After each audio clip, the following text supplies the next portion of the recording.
Halo guys, seperti biasa hari ini kita bakal ngelanjutin lagi alur cerita dari Jenderal Licik paling manipulatif. Bagi kamu yang bingung bisa tutup playlist kita Jenderal Licik paling manipulatif atau kamu bisa klik link playlist yang ada di deskripsi. Untuk kamu yang udah setia nonton di obrolan isekai, terima kasih banget. Dan sekarang ayo kita masuk ke kisah Jenderal Licik paling manipulatif part 15.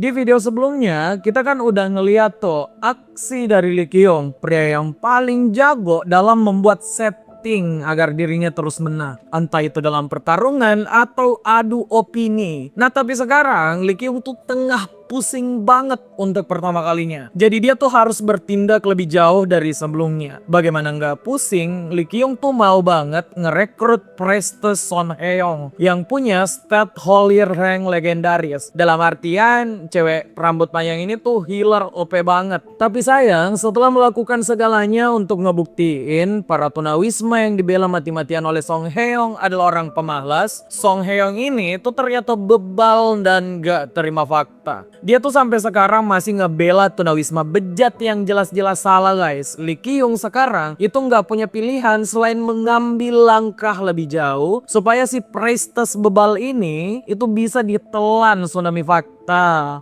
Setelah si Priestess pergi dari Lee Kyung, tiba-tiba saja tuh tiga pria yang Lee Kyung adukan langsung menyerang Lee Kyung. Mereka ini tuh jelas jengkel banget pada Lee Kyung karena dilaporkan pada Son Heong. Nah Lee Kyung itu mau memanfaatkan hal ini untuk meminta bantuan si Sentes Son Heong. Lee Kyung tuh sengaja teriak minta maaf dan saat Lee Kyung dihajar, dia tuh teriak-teriak minta tolong ke arah si Priestess. Tapi si Priestess ini emang udah batu dengan prinsip underdog miliknya. Dia bukannya tuh ngebela Lee Kyung yang dari tadi dihajar. Priestess ini malah berpikir kalau Lee Kyung itu pendosa dan pantas menebus dosa dengan cara pedih. Ya emang otaknya rusak. Setelah Lee Kyung dihajar, tiga pria ini mulai melakukan body shaming. Mereka bilang tuh Lee Kyung tuh lebih kurus daripada para tunawisma. Bahkan ada yang bilang kalau Lee Kyung ini punya tubuh kayak perempuan. Mereka juga bilang kalau jangan-jangan Lee Kyung ini tuh cuma seorang perempuan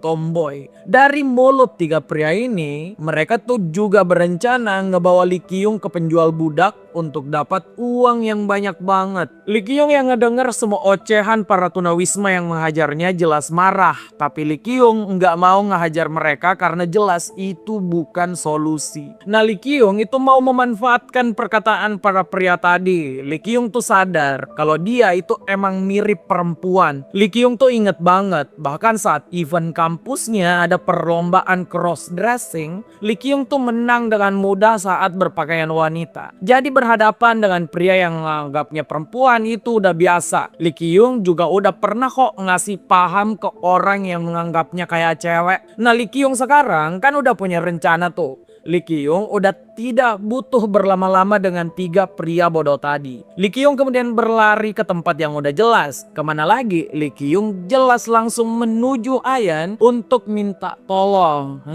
Minta tolong ke Hayan? Lee Kyung mau buat mereka tadi terbelah kah? Ya tentu saja enggak guys. Lee Kyung tuh punya rencana yang lebih epic daripada itu. Lee Kyung tuh merayakan pada Hayan. Apakah Hayan bisa menggunakan sihir untuk mengubah Lee Kyung berpenampilan kayak perempuan? Hayan bilang dia sih bisa aja. Apalagi Hayan tuh emang mau coba beberapa adegan ekstrim roleplay. Lah apalah yang di otak cewek ini sampai merasa bakal ada mainan roleplay. Lee Kyung kemudian langsung klarifikasi kalau dia tuh butuh sihir Hayan untuk jadi perempuan supaya rencana perekrutannya jadi mulus. Ya Hayan jelas langsung setuju. Hayan kemudian merapal mantra untuk Lee Kyung. Dalam sekejap Lee Kyung tuh langsung jadi wanita cantik. Ya meskipun tuh wajahnya sih masih mirip banget dengan Lee Kyung, tapi Hayan bilang dia tuh nggak mau ngubah wajah Lee Kyung karena Lee Kyung emang udah cantik. Lee Kyung emang rada nggak puas kan persoalan kecantikan, tapi itu udah cukup baginya. Rambut panjang, baju kumuh, mata lentik. Ya udah bisa sih ngepresentasiin hal yang Lee Kyung butuhkan sekarang. Lee Kyung kemudian mengajak Hayan untuk menuju ke tempat Priestess dan tiga pria tadi. Lee Kyung udah siap dengan seluruh rencana yang dia miliki.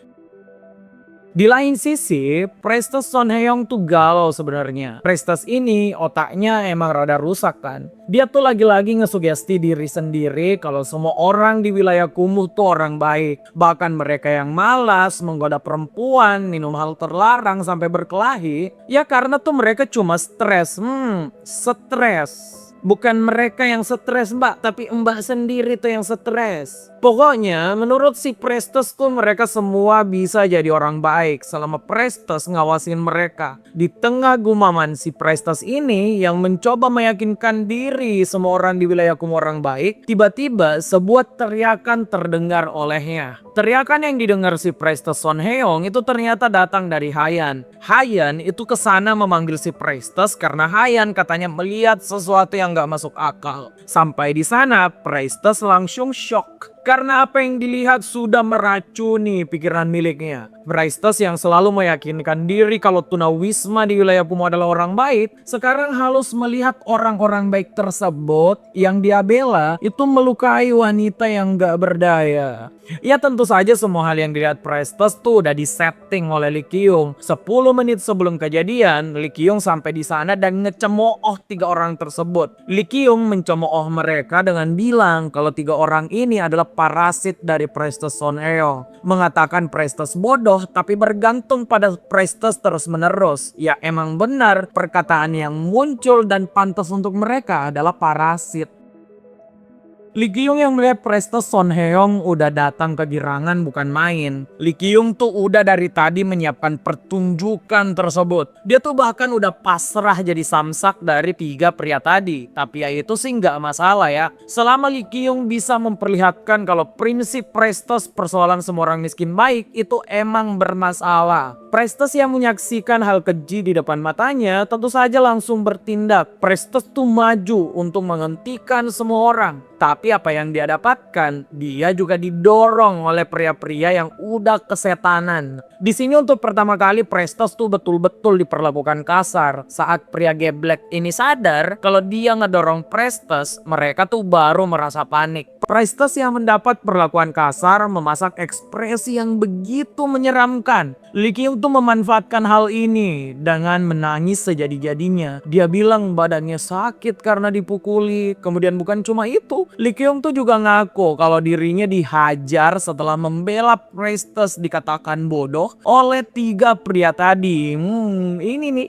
teknik manipulasi andalan Lee Ki-young, setengah bohong dan juga setengah jujur. Lee Ki-young yang melihat ini jadi kesempatan emas langsung menambah bumbu-bumbu drama. Dia yang udah dalam dekapan Priestess bilang kalau Priestess harus kabur aja. Lee Ki-young tidak mau tuh melihat Priestess dilukai oleh para pria mabuk. Di sini nih Priestess mulai menangis dan seluruh prinsip underdogma dalam hidupnya perlahan-lahan runtuh. Priestess itu mendapatkan gejolak batin yang sangat besar. Dia merangkum tujuan sejak 3 tahun belakangan. Dia tuh cuma mau Lindell menjadi kota yang adil untuk semua orang. Mereka yang dibuang oleh para penguasa bakal dijaga oleh Priestess. Ya karena Priestess emang ngelihat kebaikan dari sebagian orang di sana. Tapi di prosesnya itu dia tuh malah terlena dengan sedikit kebaikan, lalu mulai menutup mata kalau di antara para tunawisma juga ada orang bejat. Dengan apa yang sekarang dia saksikan, Priestess tuh nggak bisa lagi pura-pura menutup matanya. Makanya Priestess Son Hyeong itu begitu marah sekarang. Dia bilang kalau dia tuh kecewa banget dengan 3 pria di depan matanya. Son Hyeong kemudian mengusir mereka semua. Yang ngedengar kali ini dalam hati Lee Ki-young dia udah berpesta pora. Selangkah lagi Son Hyeong bakal ada dalam genggamannya dan direkrut masuk Blue Guild. Lee Ki-young yang mendengar 3 orang tadi diusir itu mulai tertawa. Nah sayangnya bagi Lee Ki-young itu nggak cukup. Priestess Son Hyeong itu harus melepaskan diri dari para tunawisma nggak tahu diri seperti mereka. Jadi Lee Ki-young itu menambahkan sedikit pertunjukan. Saat Lee Ki-young mulai akan disembuhkan oleh Son Hyeong, Lee Ki-young tuh memberikan kode pada Hayan. Hayan juga gercep langsung menggunakan sihirnya agar healing dari Son Hye-young itu nggak sampai di tubuh Lee Ki-yong. Nah, Hayan ini sih harus dikasih jempol ya. Makin kesini Hayan tuh emang makin bisa diandalkan untuk situasi apapun. Nah, karena healing dari Priestess nggak mencapai Lee Ki-yong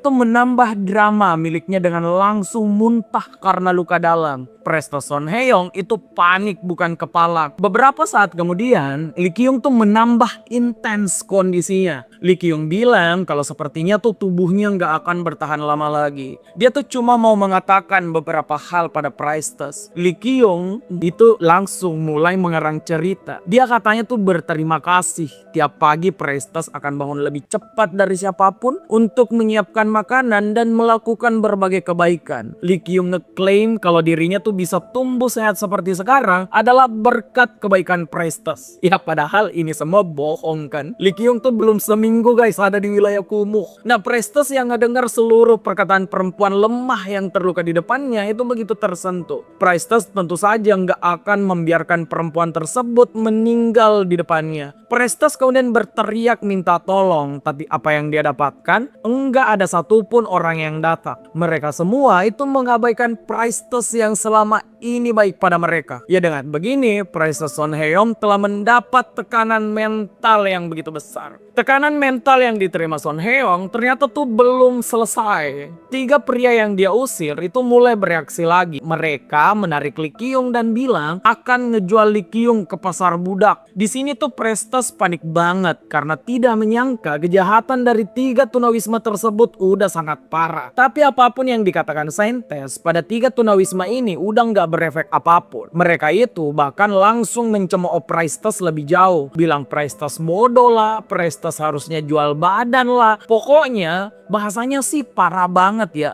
Priestess yang menyaksikan kalau prinsipnya mulai runtuh bahkan dihina oleh orang yang dia lindungi itu rusak banget. Son Hye-young bahkan mulai mengeluarkan air mata berwarna hitam. Lee Ki-yong yang melihat hal ini jelas nggak panik. Lee Ki-yong tuh malas tenang banget karena dia dari tadi ngincer Son Hye-young kena mental. Son Hye-young dalam pikirannya mulai depresi tuh. Wanita ini merasa dirinya sangat bersalah telah menutup mata dari kejahatan yang dilakukan beberapa tunawisma seperti 3 pria di depannya. Di tengah perasaan depresi tersebut, 3 pria tadi malah mengeluarkan senjata. Kemudian bilang kalau dia akan menyelesaikan semua orang di sana. Mulai dari Lee Ki-yong, Son Hye-young, dan nantinya juga Hayan.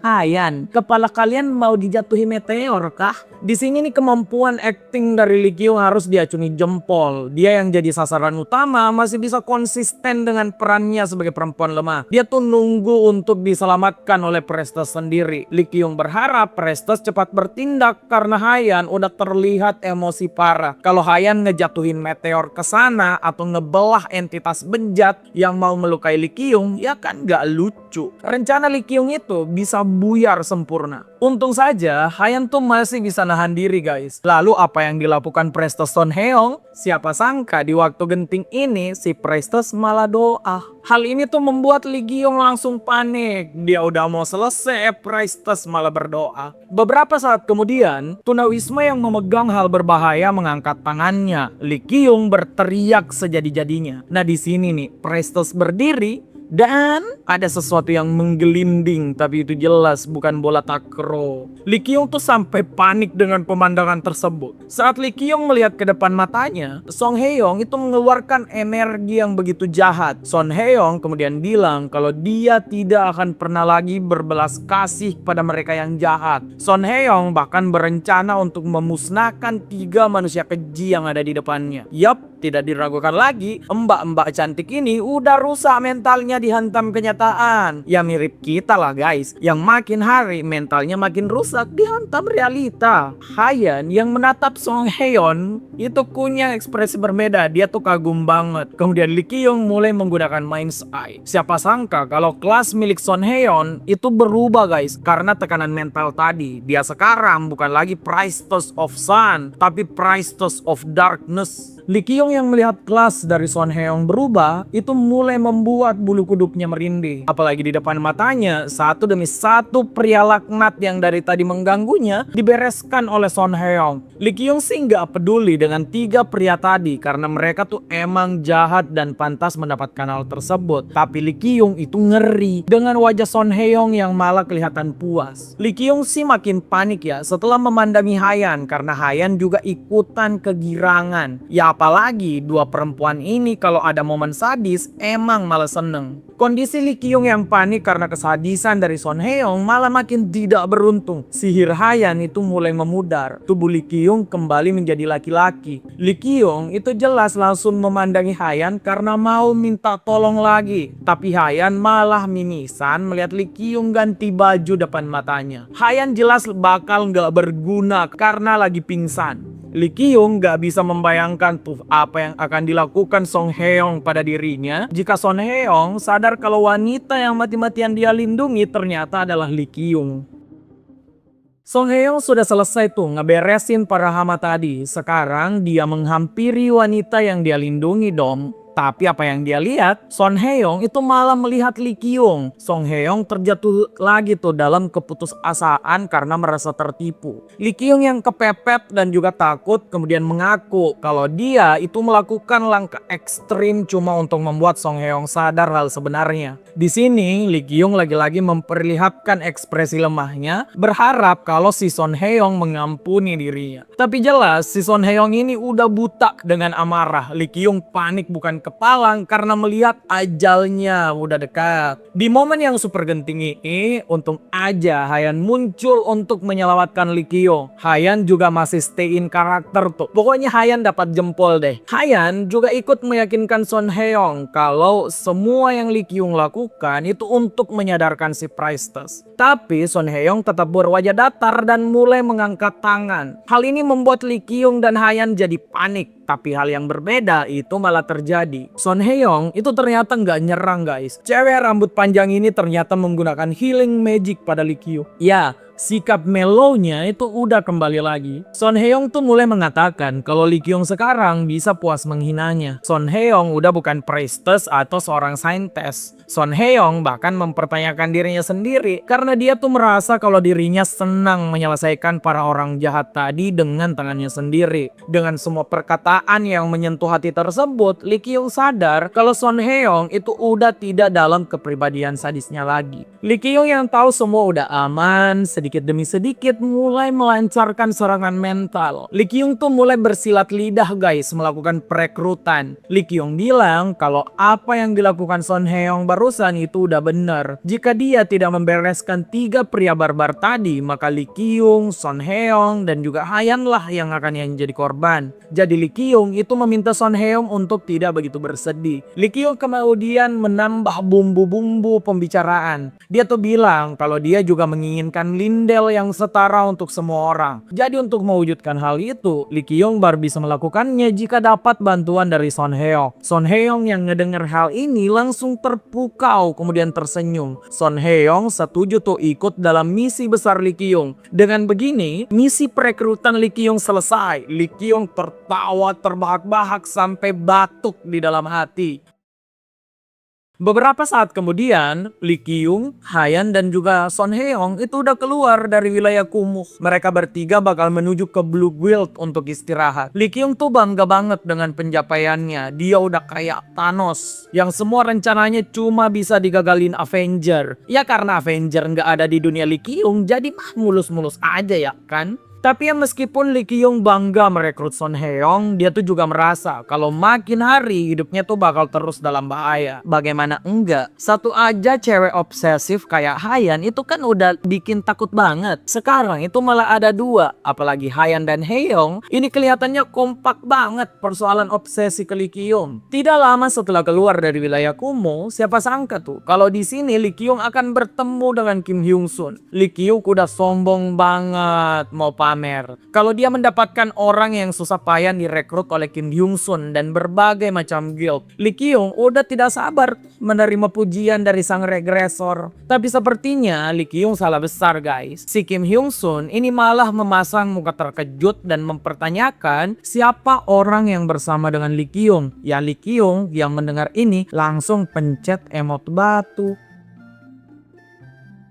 Di tengah Lee Ki-young masang emot batu kan, Song Hye-young tuh kemudian duluan memperkenalkan diri pada Kim Hyung Sun. Kim Hyung Sun yang terlihat canggung menjelaskan semuanya. Pria ini udah jelas nggak kenal sedikit pun dengan Song Hye-young. Jadi dalam artian dari tadi tuh Lee Ki-young memperjuangkan bahkan membuat gila seseorang yang ternyata bukan incaran Kim Hyung Sun. Di tengah pemikiran Lee Ki-young, dia juga sadar kalau ternyata Kim Hyung Sun tuh nggak sendiri. Kim Hyung Sun kemudian memperkenalkan bocah yang ada di sebelahnya. Namanya tuh adalah Kim Ye-ri. Kim Hyun Sun bilang kalau mereka bertemu secara tidak sengaja. Halah, jelas kalau Lee Ki-young itu tahu statement bertemu nggak sengaja itu adalah omong kosong. Lee Ki-young itu langsung saja ngecek stat widow dari Kim Ye-ri. Ya seperti biasa, stat dari orang yang diincar Kim Hyung Sun emang penuh kegilaan. Kim Ye-ri tuh punya kelas archer yang kedengaran biasa kan, tapi statnya bro gila parah. 2 rank legendary dan 5 heroic. Stat gila ini cuma sekali doang dilihat Lee Ki-young, yaitu di stat Kim Hyung Sun. Nah nggak cukup sampai situ, stat window ini juga memberi overview kalau Kim Ye-ri itu punya potensi jadi assassin legendaris. Ya dengan gini Kim Ye-ri emang bukan hal yang bisa dilewatkan Kim Hyung Sun untuk direkrut. Sekarang masalah besarnya tuh tinggal satu. Mereka yang tadi cuma mencari satu kandidat, sekarang malah mendapat 2 kandidat OP kan. Jadi mana nih yang akan dipilih? Son Hye-young kah? Sang Priestess Darkness yang bisa ngebelah penjahat? Atau si bocil jenius Kim Ye-ri?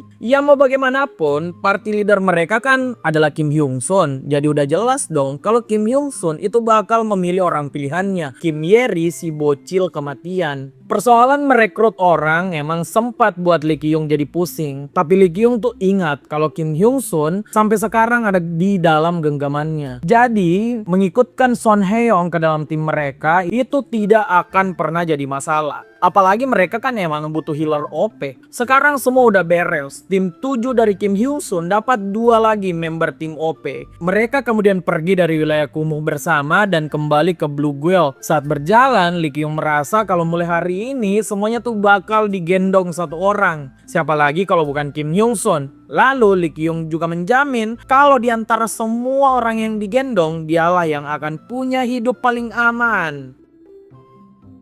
Beberapa hari kemudian telah berlalu. Sekarang seluruh member tim 7 udah makan siang. Lee Ki-young yang lihat Doggo dan Ye-ri lomba makan itu merasa tenang. Sepertinya pendekatan ke Ye-ri ini bakal lebih mudah daripada yang dia pikirkan. Saat semua orang selesai makan, Kim Hyung Sun tuh punya pengumuman penting ternyata. Mereka ini bakal melakukan raid dungeon pertama mereka dalam waktu dekat. Hal ini tuh emang kedengaran mendadak, tapi jadwal raidnya itu ternyata sudah dimajukan. Kim Hyung Sun juga menjelaskan kalau dalam raid tersebut mereka tuh nggak bisa pergi sendirian. Setidaknya ada 3 guild yang akan ikut dalam raid dungeon yang akan mereka lakukan. Mulai dari Red Mercenaries, Spellcasting Guild, dan juga Black Swan Guild. Lee Ki-young sih merasa aman dengan para Red Mercenaries. Secara dia punya Chahera kan, bos dari para Red Mercenaries. 2 guild lainnya tuh yang mengganggu buat Lee Ki-young, tapi itu sih nggak masalah ya untuk sekarang. Kim Hyung Sun kemudian membahas raid yang akan dilakukan lebih lanjut. Pembagian hadiah dari raid tersebut katanya akan dibagikan berdasarkan kontribusi. Hal ini emang terdengar merugikan karena mereka lah yang punya izin resmi melakukan raid, tapi malah harus berbagi kan. Namun Kim Hyung Sun tuh meyakinkan semua orang, target utama dari raid dungeon pertama mereka itu bukan hadiah, tapi pengalaman untuk bertarung sungguhan. Jadi semua tidak boleh cemas kalau mereka akan rugi di dalam dungeon. Semua orang tentu saja setuju tuh dengan rencana Kim Hyung Sun. Ya meskipun jelas tuh di antara mereka semua ada yang tegang, terutama si Park Doggo. Gimana nggak tegang? Doggo kan tank yang harus di depan, nggak kayak Lee Ki-young. Pria ini mah santai-santai aja, karena dia tahu banget kalau dia bakal digendong full, mirip tante-tante kayak yang punya sopir pribadi.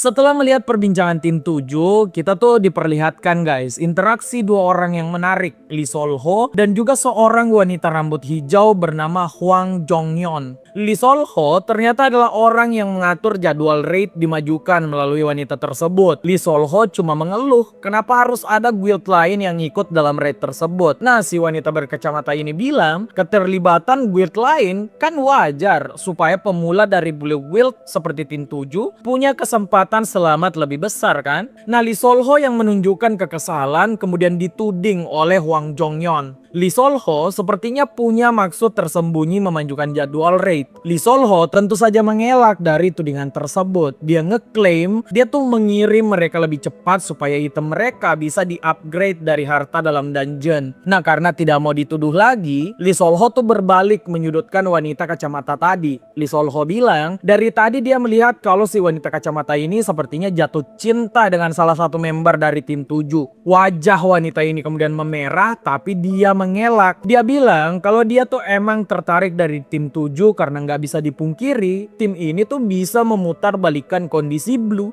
yang sekarang memang lagi terpuruk. Mendengar hal ini, Lee Sol-ho tuh iya-iya aja. Pak tua ini sebenarnya emang punya rencana licik guys. Dia tuh dengan jelas mau mencelakai Lee Kyung yang pernah mengancamnya di proses negosiasi. Berani banget kau dengan ular kepala 9. Jadi nggak sabar nggak sih Pak tua ini dibabat oleh Lee Kyung? Beberapa hari kemudian, hari ekspedisi telah datang. Kim Hyung Sun dan seluruh tim 7 udah sampai di depan dungeon. Mereka ini emang udah seperti selebriti guys. Lebih tepatnya sih Kim Hyung Sun yang kayak selebriti. Pada saat sampai, para wartawan udah menggambar wajah Kim Hyung Sun untuk dijadikan berita. Setelah sampai di depan dungeon, perkenalan dengan anggota raid lainnya juga udah dimulai. Di sana ada seorang pria dari Red Mercenaries mengaku bernama Choi Yong-ki. Dia ini sempat membuat Lee Kyung panik karena memanggilnya sebagai kakak ipar. Sebutan ini sih jelas datang dari rumor kalau Lee Kyung itu punya hubungan percintaan dengan Cha-hera. Sebagai anggota guild, Yong-ki sih wajar dong menganggap Lee Kyung sebagai kakak ipar. Tapi Lee Kyung itu nggak mau disebut kakak ipar depan umum. Lee Kyung tahu kalau Hayan pasti marah ngedenger hal tersebut. Dan dia bisa-bisa dijebret dari belakang menggunakan meteor.